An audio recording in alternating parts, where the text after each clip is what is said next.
So just to let everyone know about that. We are still expecting a few more people to join us.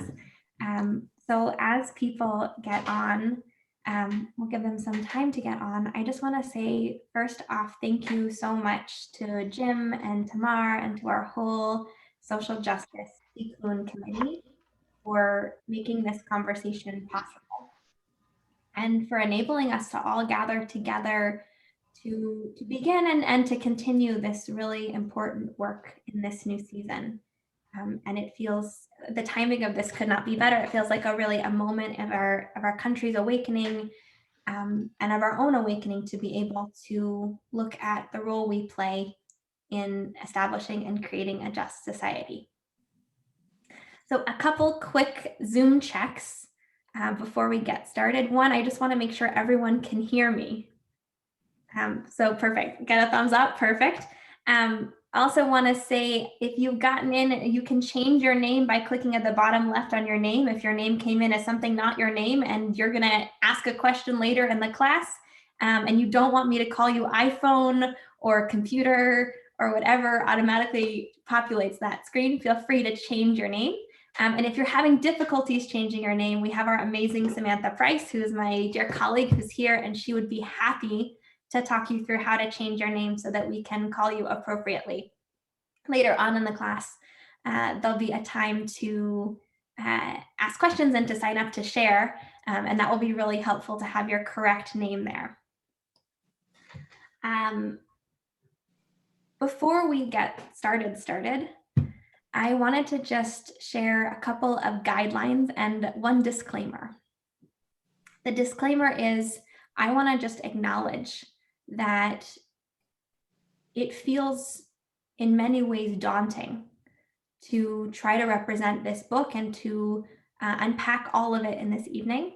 So I want to be clear, we're not going to unpack all of it in this evening. Well, this is the beginning of a conversation. And I also want to just name that all of my observations are limited by my own personal experience. So I hope that this discussion will inspire us all to continue learning, to watch. Isabel Wilkerson is going to be speaking at Harvard, and I'm going to be sending out the details of that talk. As a community, we're also going to be having further conversations with the pastor Jeremy Battle at the Western Avenue Baptist Church. And so this is an opportunity for us to deepen and extend our conversation, and also to continue to process the ways in which this book can help us. So those are the disclaimers. Here are a couple of the values that I just want to articulate for our session today. The first value is dan l'chafskut, that we're going to give everyone who is here the benefit of the doubt.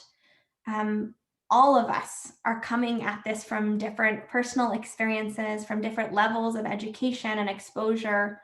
And it's really important that when we begin this work, we listen to everyone and assume the best, that we may be clumsy in our language, we may say things in ways that come out wrong. And part of our work in this is to build that language together, to build our comfort, to build our ability to do this work together. And in order to do that, we need to give each other the benefit of the doubt and also help each other along with better language.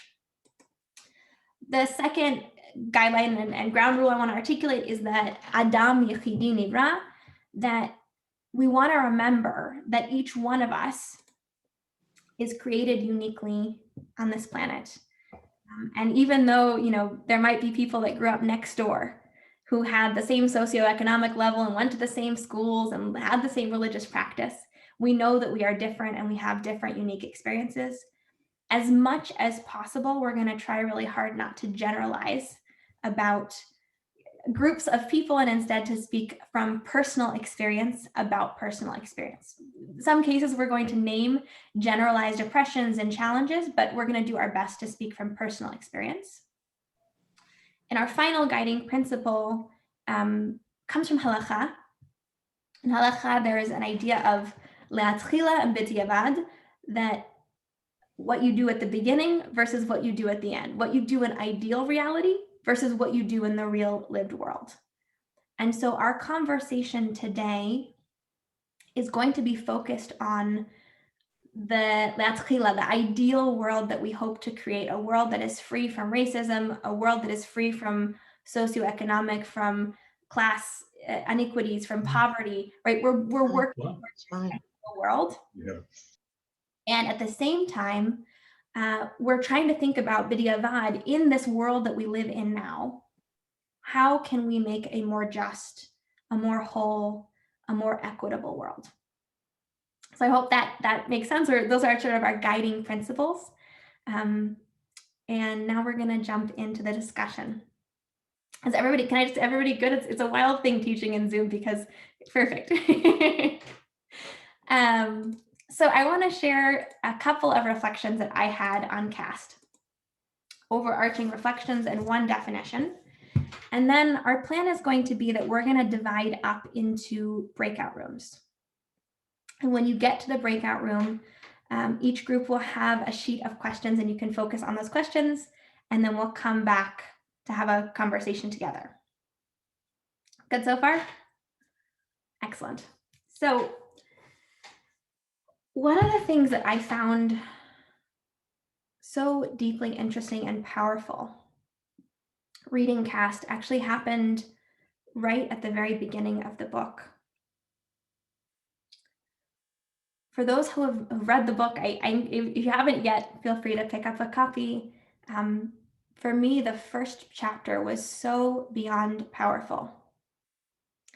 Isabel Wilkerson goes through and speaks about our modern historical moment, but she takes away personal names and identifiers. She talks about Barack Obama, she talks about Donald Trump, but in each case, she talks about the man from the subordinate caste and the man from the dominant caste. And she talks about our political reality, not in the particular language of our experience, but in the generic language of world experience. And it was so interesting for me. I listened to the beginning of the book on audio, and it struck me so profoundly the ways in which releasing myself from attachment to personal identity helped me to see the systems that were at play and helped me to understand some of what had happened and has happened in the context of our world without attachment or distraction of personality. And that's a technique and a tool that Wilkerson uses throughout the book. Over and over again, she invites us out of the particularity of caste, out of the particularity of racism, out of the particularity of our challenge, and into metaphor and into generalization in a way that enables us to think differently about the issues. She talks about medical histories, looking at our medical history in order to have a sense of what our doctors need to know for our greatest health. Looking at under your floorboards and in the details of your home to know what kinds of repairs you need to make, not expecting that your structure is going to be sound permanently, but knowing that everything takes work. And what was so interesting to me is that as I reflected on these generalizations and on these metaphors, I started to think about how that technique is also the same technique that makes caste so challenging, right? What a caste system does is takes the particularity out of the world. It takes us away from seeing people in their individual potential and instead replaces that with a generalized view. So it's this very interesting paradox for how we function. One other piece that feels really important to note before we get into our discussion is throughout the book, Isabel Wilkerson talks about both racism and casteism. And I just want to see how many people just coming today have a clear sense of the difference between race and caste. Great. So I would love if there's somebody that would like to unmute and articulate what is the difference between racism and casteism? What's the difference here?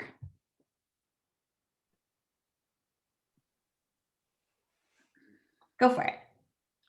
Well, I would say that caste describes an entire structure of a society, whether it's in the American South or in America generally, or Nazi Germany or India. It's the whole structure, and it has supporting beams, as she said in that metaphor. And racism is an artificial construct that assigns people to a place in that system based on an immutable, supposedly immutable, in the case of skin color and other qualities, that says this person always belongs in the subordinate caste, and those who don't have those qualities belong in the dominant caste. And those are two different ways of seeing a similar but different process, because caste is harder to uproot, I think, than racism. Casteism is a more difficult thing to uproot, I would say, because it's structural. But racism, you can learn, is not actually a thing. It's a thing we make up. Great. Any additions? If I could just add a teeny bit, I think racism, I totally agree with what Van said. Racism is more of a social construct, whereas caste per se undercuts everything. It could be race, it can be gender, it can be sexual orientation, and it's often all of the above. It can be immigration status, religion. I think of it as a whole building. Mm-hmm. Rather than, I don't want to say a part of the building. Racism is to me, it's so invasive that I think the reason we have trouble defining one versus the other is that racism is such an integral part of the caste system. I mean, there may be some things we could take out of it in certain situations. Race, I don't know that we ever can. But she's taking the big construct, and then she's telling us that this one piece is something we could look at separately, but that it's part of the whole. I don't know if that makes sense, but yeah, I think part of, as I was reflecting on it, part of what makes it such a difficult nuance to piece out is that in this country, caste is based on racism. And so it's very difficult to piece out for us what distinguishes racism from casteism. Interestingly, in our Yesod community, and I want to just shout out to all the Yesodniks who are joining us tonight. Lovely to see everyone here. We had a conversation this summer about the book White Fragility by Robin DiAngelo. And it's such an interesting book. Robin DiAngelo talks about how we're all inherently racist and we have to own our inner racism in order to move forward. And it was so interesting. I was reading it, I was all fired up, I was all excited, and I shared about it with some members of the community from different generations. And unanimously, the feedback that I got was, oh, I hate this book. I cannot stand this book. Because she says to me, I have to say I'm a racist. I'm not a racist. I don't have a racist bone in my body. I have never been a racist. I will never be a racist. How dare you tell me I am racist? The solution to our world cannot be that I have to be a racist. We have to find some other way of talking about it.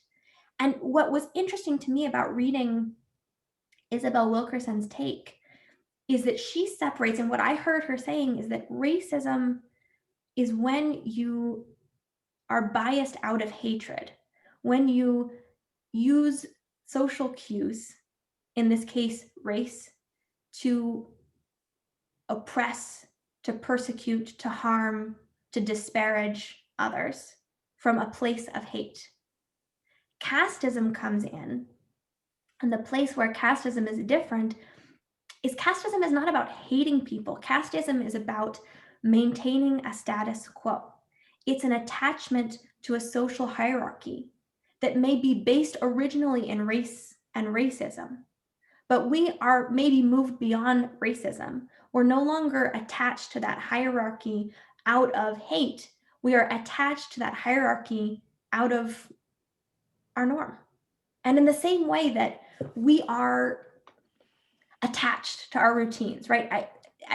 how many of you eat the same breakfast? How many of us drive the same way to work when we used to go to work? How many of us, right, do our laundry in the same order and fold things in the same way and put them away in the same way, all out of habit, not because we're consciously thinking, how do I want to do this? But because we like tradition, we love tradition. Casteism is affirming traditions without thinking. And it becomes problematic in this country because caste is based on racism. Ideally, we live in a world where there isn't a system of caste, right? Like ideally, we get beyond that system. But for me, that felt like a very helpful paradigm, right? When before the shutdown, I have a dear friend who is a person of color. She's Black, and she would come to services at Temple Emmanuel. And she shared with me that many times she would come to services and people would come up to her and say, which elder do you care for? Or ask her, Is that Queen? you know if there's more tuna fish up in back? Now, those questions weren't asked because people saw her and hated her. Those questions weren't asked because people knew her at all. They were asked because people saw caste.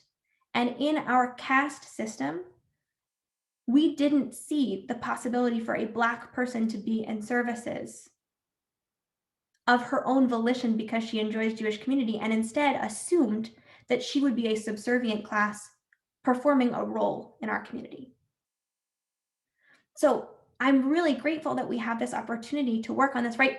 And it happens outside of Temple Emmanuel. I wanted to bring an example from Temple Emmanuel because sometimes we are limited in this work by saying, well, that's out there. We need to work on it for out there, not for in here. We have work to do. But right, it's the same logic that causes people to be stopped unnecessarily and inappropriately on the street because they're walking while Black, or causes a storekeeper to rush in when a Black person enters a store and to go behind them and make sure they're doing right.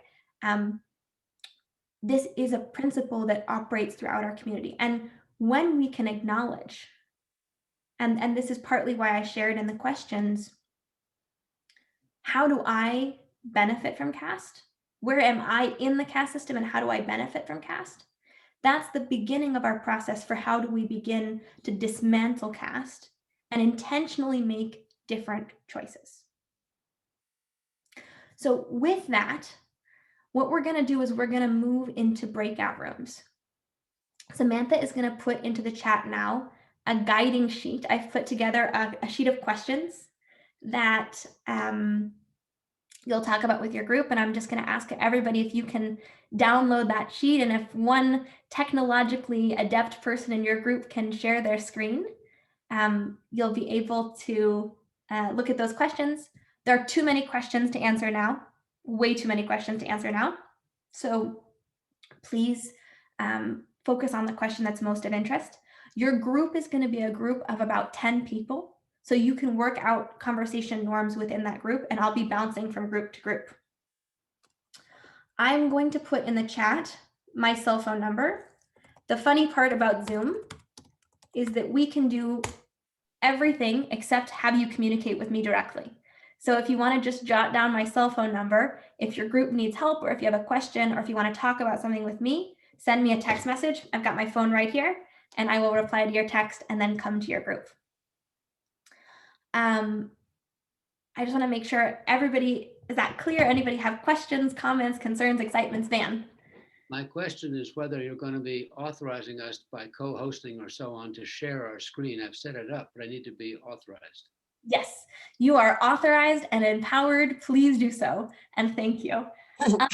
How do we get to the group, Elisa?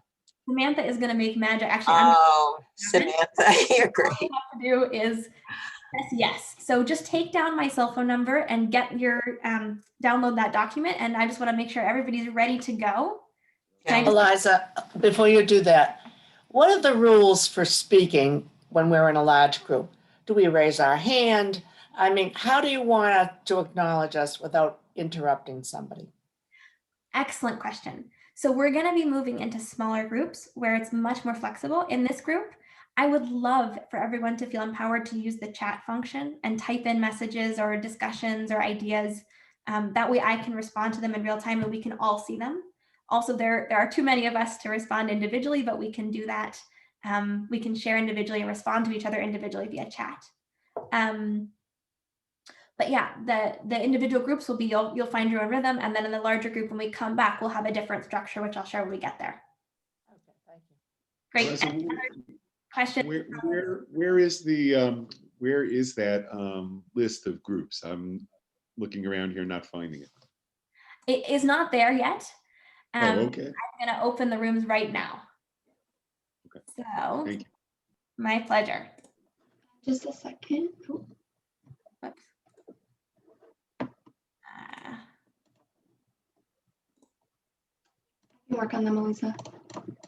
What do you say? I can work on them. Can you? Yeah, that's me. Okay. We're going to pause for technological support.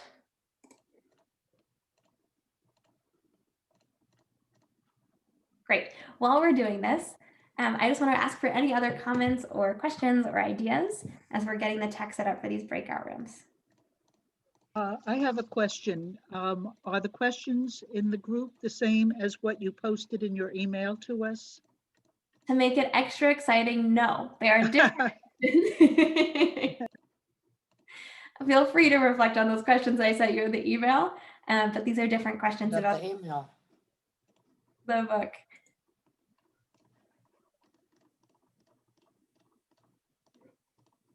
All right, Samantha, how are you doing? Good, I'm almost through. Discussion questions. Thank you. Liza, Yes. so what do? We go to chat, and then what do we do when we go to chat? So when you're in the chat, you can send messages to the group, and that will work in your smaller group, and that will work in the larger group. We're good to go? All right. Yes, good to go. We're going to break out into groups. Oops,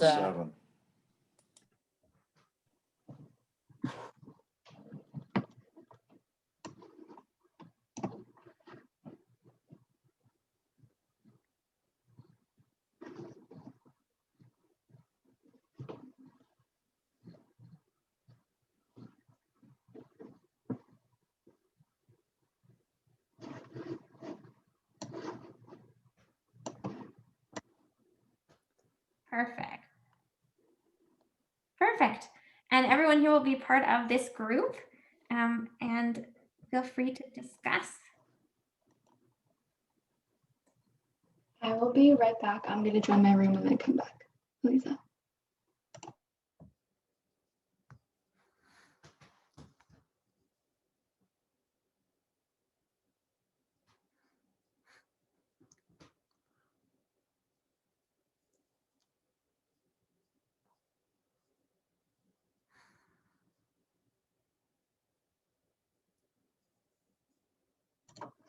Hi, everyone.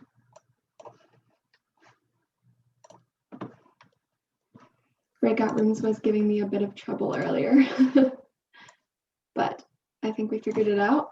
Just a few more are coming into our room, and then we can get started on the questions.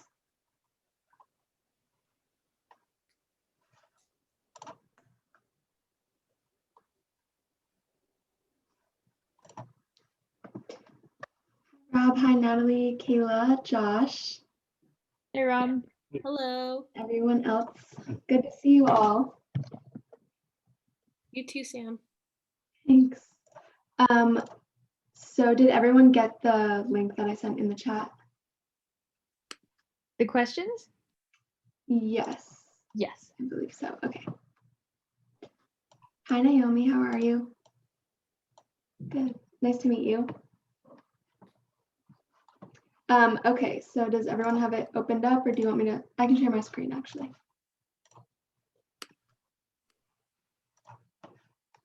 All right. So, caste discussion questions. Does anyone want to?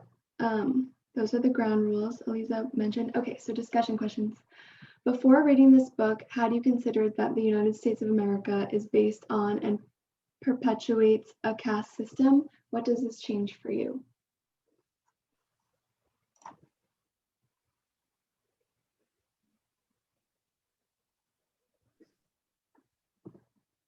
Yeah, I hadn't thought of it before in those terms.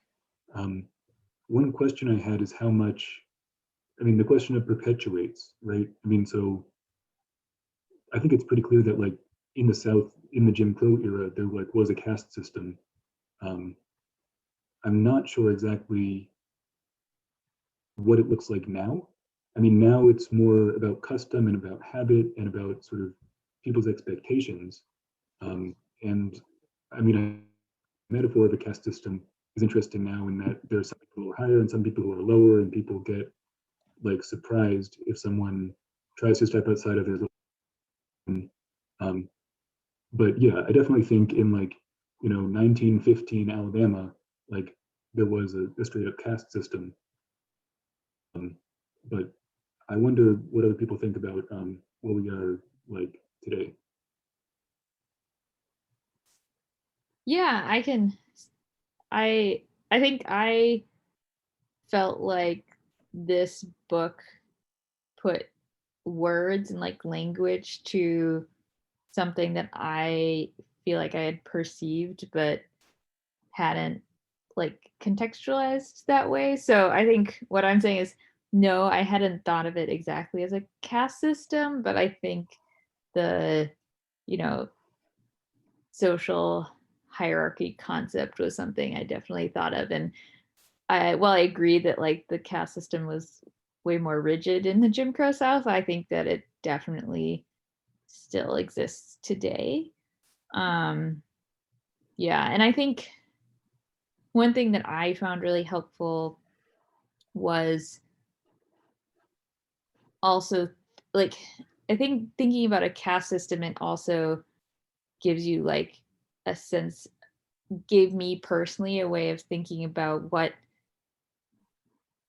of my own behaviors might be perpetuating a caste system and how to like think more critically about that and try to, tone those back.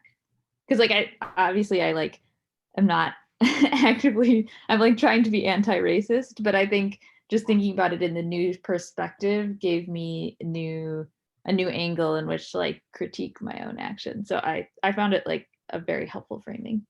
Mm.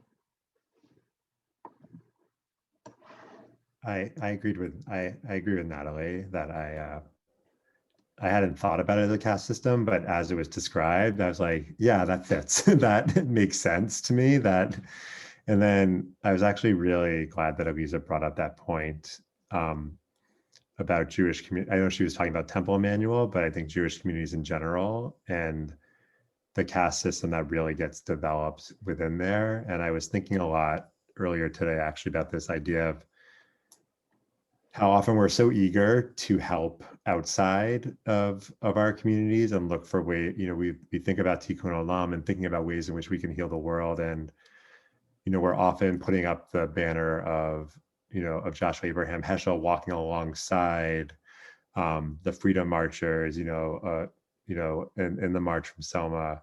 But then when we look inward, we have socioeconomic, castes that we've set up where I can, imagine that people are wearing expensive suits to Shabbat services on Saturday morning. If someone walks in jeans, right, because they can't afford that, then they're not going to feel, people are going to turn their heads and they're going to whisper to the people next to them, right? Or if somebody's kids come in, not dressed to a certain standard, that's looked down upon. And there's lots of different reasons as to why that happened. Or, looking at people of color that are in our communities and in our Jewish day schools as well. And in the way in which, we don't really talk about those pieces because we're often outwardly thinking about how do we solve the problems out there, but we're not really turning inward and thinking about what do we need to solve in our own communities as well. So. Yeah, that's a really good point. I think for me, the term caste was never something that I applied to this, but when I have like thought about our society in terms of something other than race, I would try to think like for current policies happening now, like in effect, they are like might be racist policies sort of thing, but that that's like the intention of the policymakers wouldn't be to be racist, but that it's in my head, the term is classist. Like it's just about protecting their own class, and that it's only because of our history of like slavery and not reconciling and fixing that in effect, those policies end up being racist when the intention was for them to be classist. I think growing up as a white privileged woman, I had the privilege of never thinking about caste or racism until it was brought to my attention or until I did the research on my own end. And that was like in college when I listened to my friends of color and how their experiences were so drastically different than mine, about how they had to be hyper aware of how they were perceived, like walking across campus. They were nervous about wearing sweatpants because people would like make assumptions about them being lazy or something like that. And I think that is just an inkling of like how caste just never crossed my mind because I am white and privileged. And yeah, going off of what Naomi was talking about, I think there are just like so many pieces of our society are built in to keep Black people and people of color from like gaining power. And I think like you can, like some people may just like, they may like try to avoid the word racism or classism, but I think when it comes down to it, the people in power are just trying to maintain their power, and that is just perpetuating racism and the caste system in our society.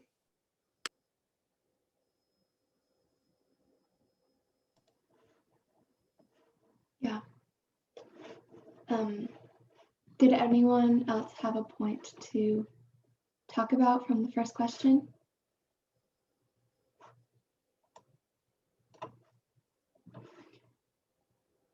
We can move on to the second question.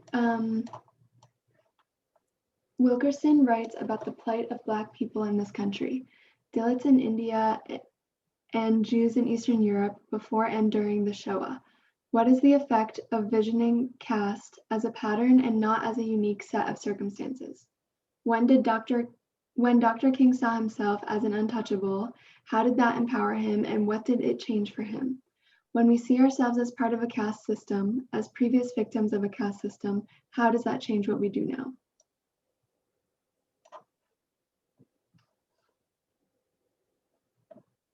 So I know there were a lot of questions. In that question, we can start with, what is the effect of visioning caste as a pattern and not as a unique set of circumstances? I think that I'd say for the dominant caste, it would makes them feel kind of as pawns, even though like they're the ones that are supposed to have all this autonomy. It would make them feel like pawns in a system, and also if it's just like a system that exists everywhere, and in the case of Nazi Germany, started out of like nowhere, and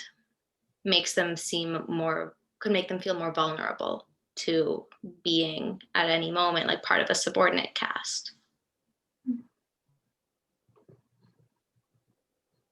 I think that like one of the things about existing in a caste system is like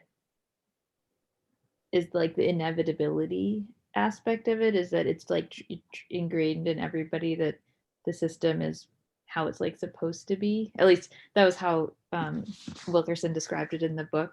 And I think if you make comparisons between different caste systems that are based on sort of different,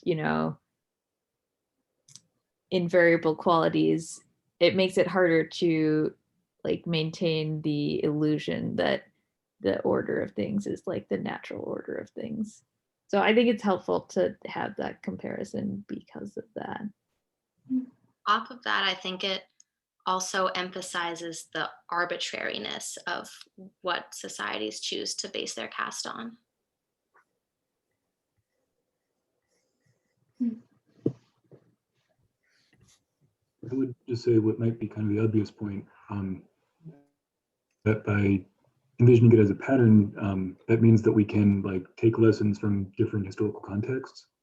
Like an analogy is like giving like the label like ADD and ADHD, I think are like fairly new. They definitely applied much more often in the last 20 years than they were beforehand. And so it used to be like, oh yeah, Sally, she's just really hyper. She's a kid, got a lot of energy. But now it's like, okay, she's like having trouble at school, like she's kind of fitting and as like all these other kids, like we have lessons from dealing with those circumstances that we can apply to this circumstance. I mean, I think we, especially in the US, like to think kind of unique and special, and I mean, in many ways we are, but like we have our own history, we got there a certain way, and that's just our history, and we're proud of aspects of our history.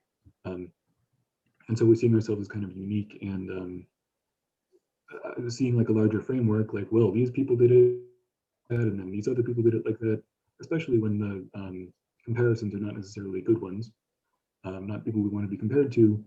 It just helps to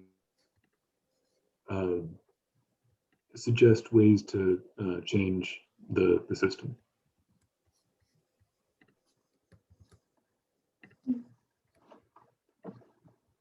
Did anyone have anything else to say for that part of the question? The second part of the question is, when Dr. King saw himself as an untouchable, how did that empower him and what did it change for him?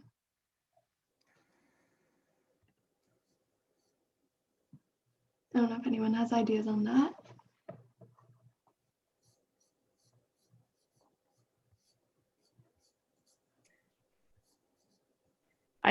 The only thing I remember from that part of the book is that he was a bit taken aback to like be called an untouchable at first, but I don't remember what it changed for him in the end. So does anybody else remember? Yeah, I mean, he was taken aback. Like Eliza was saying earlier, it's kind of an individual versus a group. Like he thought that he was special because he had like dined with the prime minister and he like flew over from like across the world, and he's like a global like famous person. And they're like, okay, yeah, he's untouchable like us. And so I think that kind of knocked him down a few pegs. I don't know if it knocked him down a few pegs. That's more than I know about his mental state. But I think he sort of maybe again kind of saw this in a broader context as a pattern and not a unique set of circumstances, and realized kind of the of like embeddedness in society that that he was up against and that the civil rights movement was up against. Because when we think of the caste system in India, with as like deeply embedded in the fabric of that society, perhaps in a way that people hadn't previously seen the status of Black people as like so inherent to the society.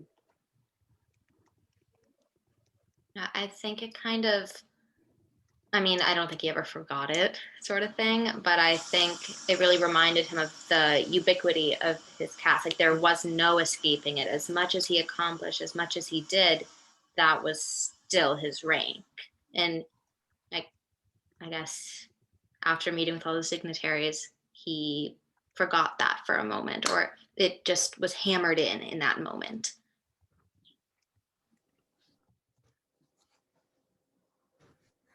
I think we lost Sam.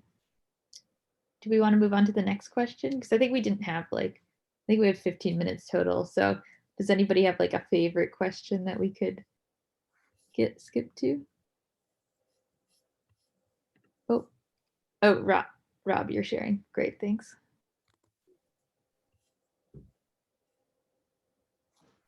I'm muted. Yeah, I'm sharing, but I mean, we can feel free to just jump around. If there's anything on this sheet that jumps out at someone, just, you know, speak.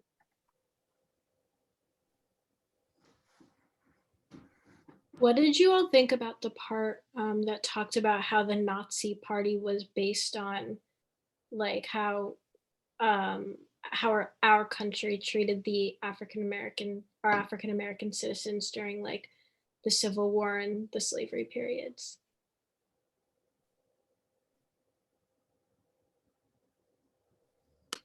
Sorry, can you say that again?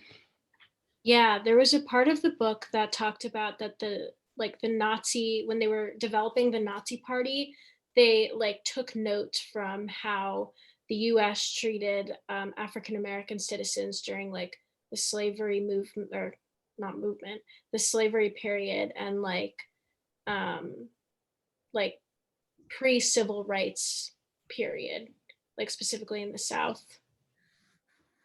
Did anyone have any like thoughts about that? I thought it was super interesting how there were the certain aspects of US policy that the Nazis thought were too harsh, too unforgiving. That was just a big wow moment for me. Yeah, that whole idea was very eye-opening.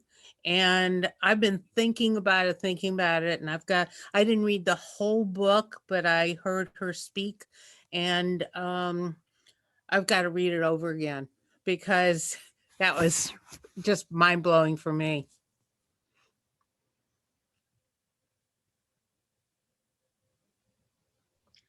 Something that I thought was super interesting, and I didn't quite finish the book, but then I listened to the podcast that they sent out this morning, and so that made me think of it. How, in seeing how Germany really took responsibility, I guess, after the war, and like included it all in their education and had monuments all around the city, like they like faced their issues head on, reckoned with it, and held themselves accountable, and how that's something that the US never did because Reconstruction didn't work, and then there was Jim Crow, and it's just we didn't hold ourselves accountable. We didn't deal with the real issues at hand. And I think something that occurred to me was how this accountability, this lack of accountability in our country, and we're seeing it again nowadays, this lack of accountability, and how it, to me, it's kind of linked to ideas of American exceptionalism, and how like we can't acknowledge that maybe we aren't living up to the ideals that this country was founded on. If we were to acknowledge that, what does that mean for us? Like, I think American exceptionalism and that sort of ego insecurity aspect could be preventing us from taking these strides and accountability that we really need to do in order to move forward.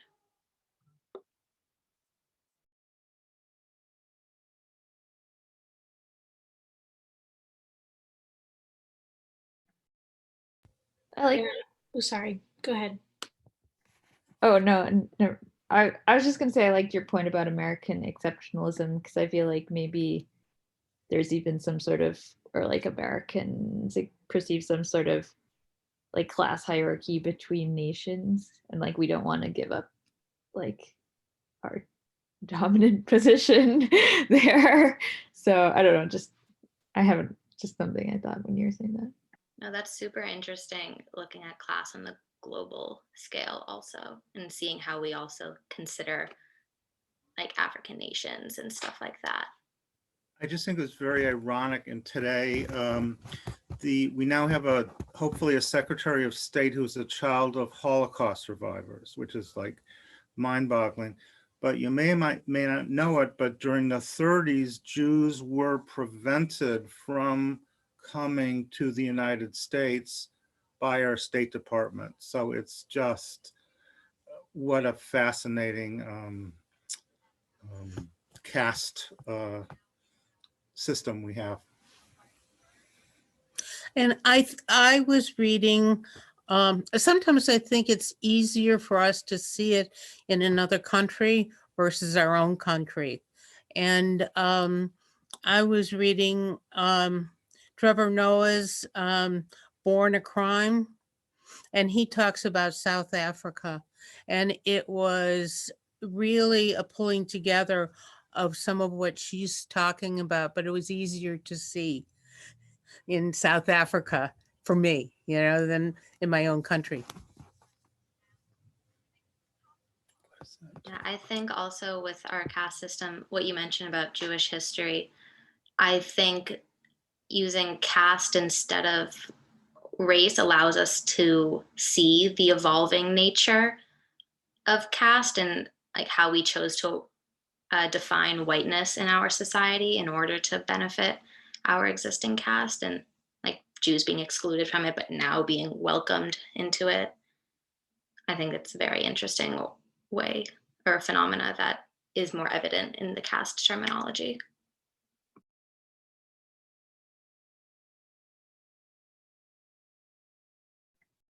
Do we want to discuss any of the pillars of caste that is laid out in question 3?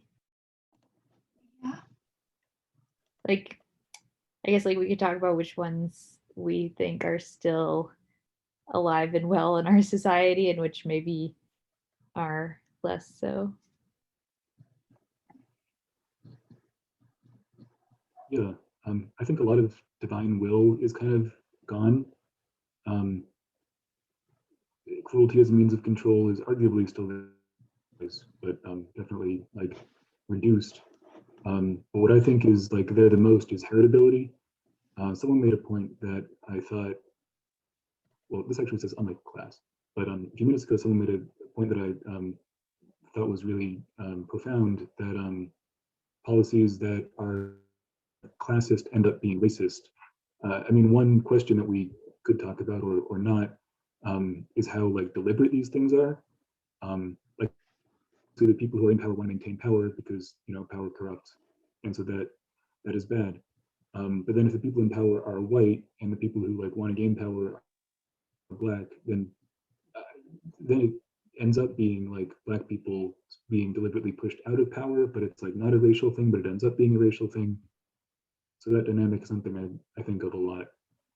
But just, I mean, like wealth and education level and all of these things that like should lead to success are tied up with race.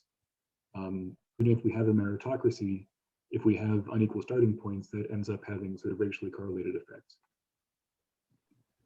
Yeah, I totally agree with you. And I was thinking about the heritability aspect as well, and how like people think it's not there anymore and kind of focus on bootstrap theory. Like if you just work hard, then you'll rise and your family will rise. But you're right, like all those policies about maintaining control are focused and disadvantageous to the Black community and just anyone who's not currently in a good situation. Like people like to think that heritability isn't a factor anymore, but it is.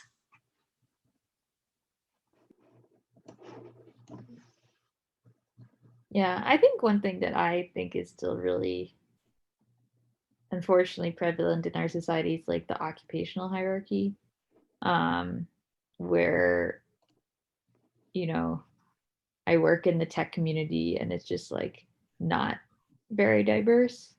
At least there are certainly not a lot of Black people who have like positions as software engineers or data scientists. So it's, I don't know. I guess I'll wrap up there since everybody's back. Hello. Hello, surprise. We're all here together. We've still got some that are hanging out in their breakout rooms. So we'll wait for everybody to get back. So first, I just want to say thank you to everyone for participating so fully. We are going to engage in a little bit of sharing about what happened in our groups and the conversations that we shared in our groups. What I would invite you to do is, if you would like to speak in this session, send a message or a chat message to Samantha Price. She is Sam Price. She's going to change her name to also Temple Emmanuel, so it'll be easy to find. So it'll be Samantha Price and Temple Emmanuel. And send a message to her and she'll announce speakers in the order. While we're doing that, please use the chat function and send your ideas and thoughts and reflections to the chat so that we can all be heard. So I just want to hear interesting topics that came up in your groups, reflections, anything that you would like to share with the larger group.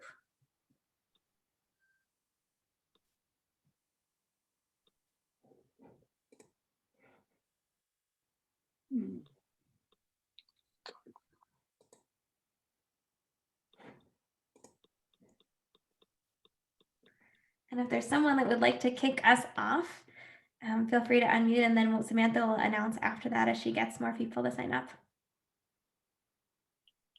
I guess I'll jump in because no one else is, but I feel like I'm talking too much.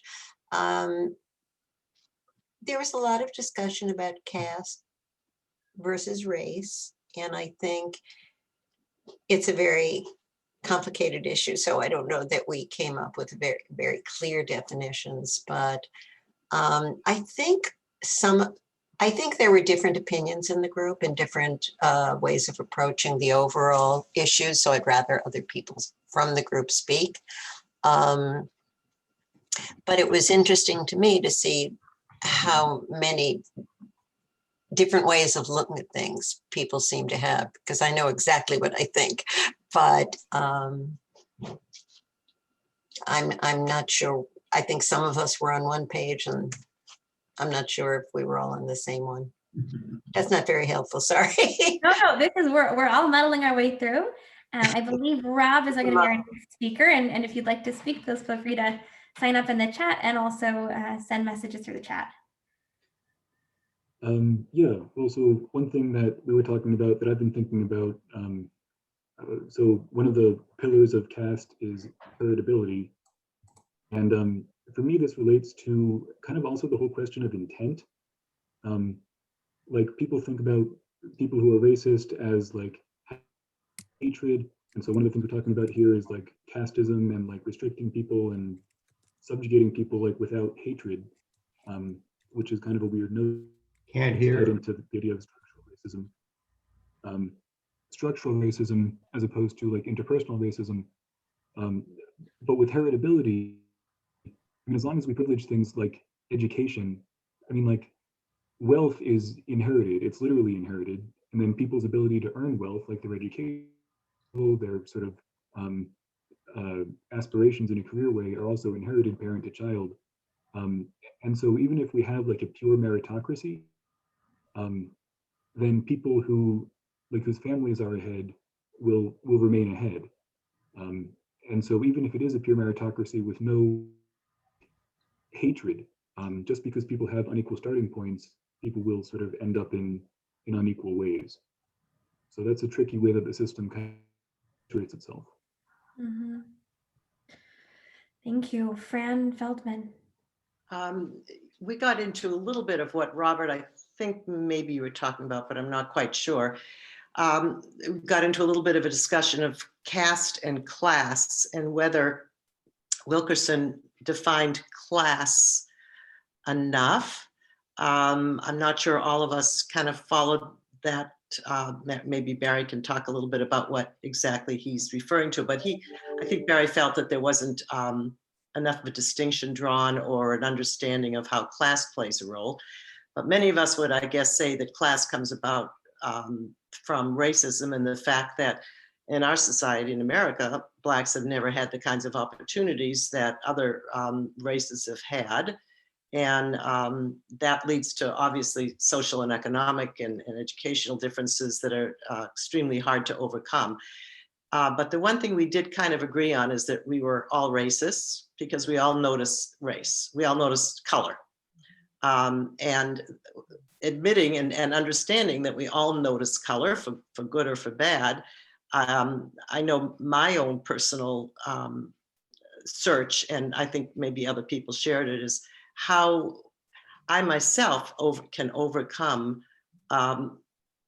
looking at color and applying to those people of color certain stereotypes that we grew up with, that we saw for so many years and on TV.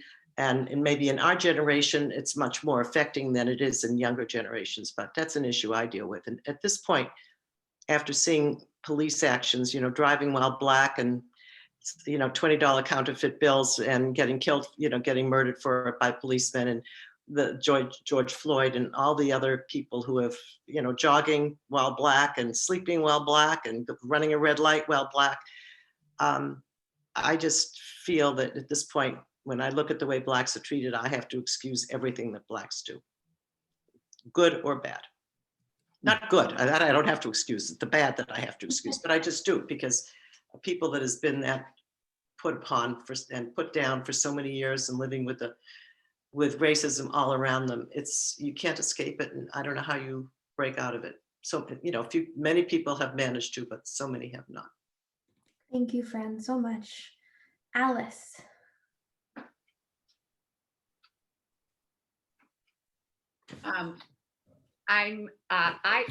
You talked about what can we do, and I think yesterday what happened at the inauguration was a real example on a large scale of what we can do.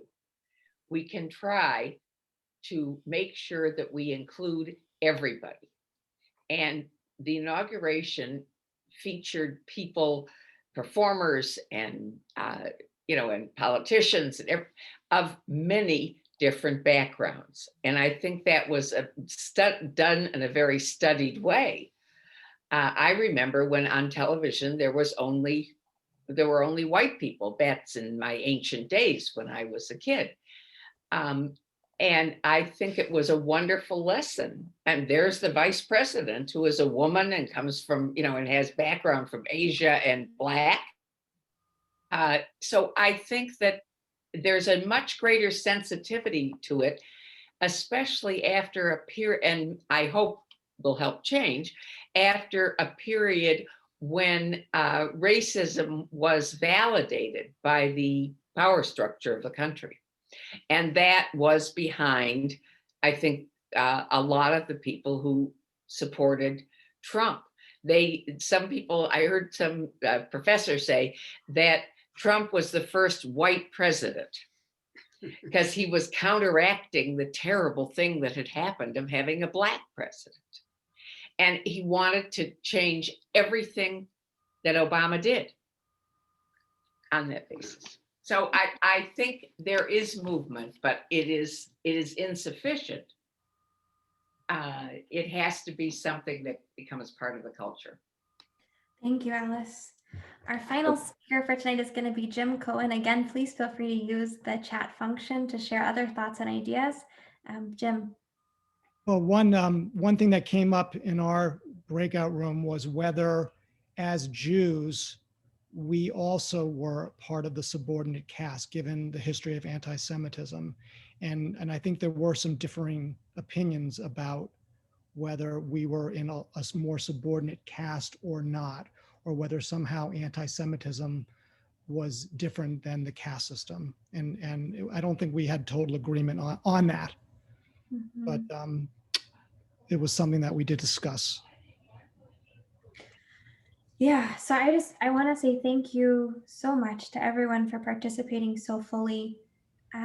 It feels so crucial for us to be having this conversation. And I want to invite us all to continue to think about, where is there caste in my life? Where is there racism in my life? And what are the steps that I can take to make changes? Some of those can be really small. For instance, when you're walking through a doorway, who gets the right of way? The white person or the person of color? When you're lining up at the grocery store, who gets to go to the new line, the new checkout line? When there's a question that's raised about someone's integrity, who stands up? Who stands behind people who are being maligned and mistreated and discriminated against? There are small actions, and I grant that all of these are many ways that we can work when we are back from COVID. It's harder to find the ways in this Zoom world to make this difference. But I want to invite us to think creatively, what are new moves that each one of us can make to undermine the caste system? And if you're still in a place where the caste system doesn't feel right and it's racism, great. What are the steps that we can take to undermine racism? And by the way, those corrections might mean going above and beyond in weird ways, right? What would it look like if we were just extra welcoming? If when my friends come back to Temple Emmanuel, who are people of color, people made it a point to go up and say, "Hi, how are you? Will you join us at Kiddush?" What if we overwhelmed the world with kindness? What would it look like if we looked at our friend groups and tried to diversify our friend groups and think about places where we can meet people from different backgrounds? Those are all very small steps. They don't address any of the structural racism that we're facing. They don't address systemic problems, but they do have the power to make a difference. They do have a potential to shift the conversation. As I mentioned at the beginning of our class, this is not the end of our discussion. This is the beginning. So if you've enjoyed tonight's conversation, or if this has stimulated positive thinking, or if you just feel like this might be good medicine for me for this year, please join on February 1st. I will be sending out more resources tomorrow. Isabel Wilkerson will be speaking at Harvard. It's all on Zoom. She's amazing, worth listening to. Check out the podcast that I included in the email preparing for tonight.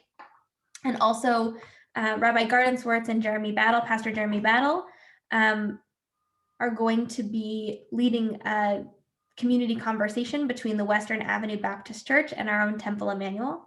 That will be on the second Tuesday of every month, starting in February. So they're going to be tackling the book one little bit at a time. Pastor Battle will be taking half of the classes, and Rabbi Gardenswartz will be taking the other half of the classes.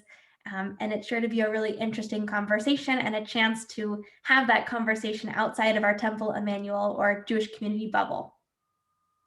I will be sticking around just to chat, but I'm going to end the live stream now and end our recording. And just want to say thank you so much.